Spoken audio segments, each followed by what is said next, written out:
இயேசுவுக்கே புகழ்.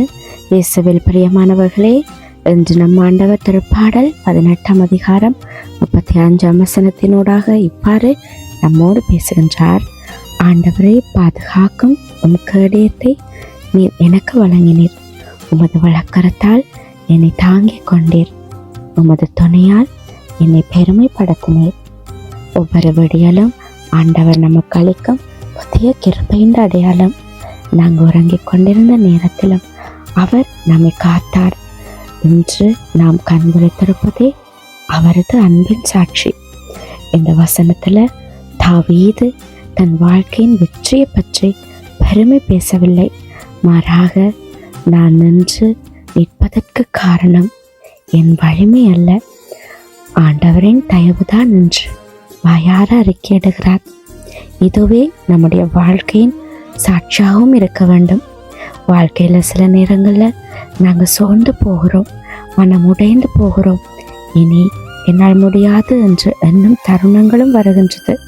ஆனால் அந்த நேரங்களில் ஆண்டவர் நம்மை விட்டு விடுவதில்லை. ஒரு தந்தை தன் குழந்தையின் கையை பிடித்து நடத்துவது போல ஆண்டவர் தமது வழக்கரத்தால் நம்மை தாங்குகிறார்.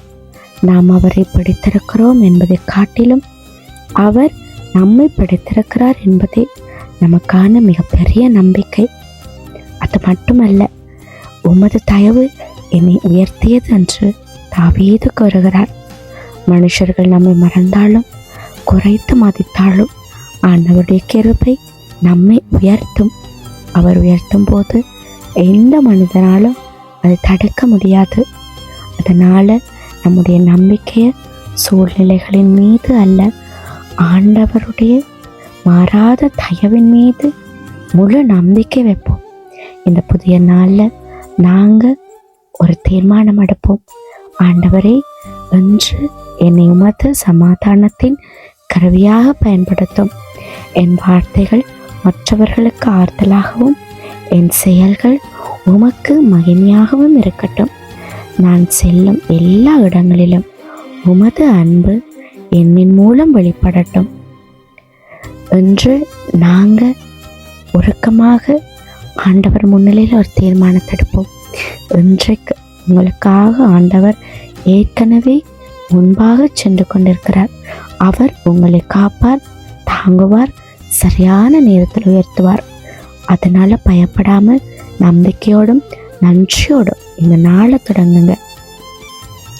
கண்களை மூடி நாங்கள் ஆண்டவர்கிட்ட ஜெபம் செய்வோமா?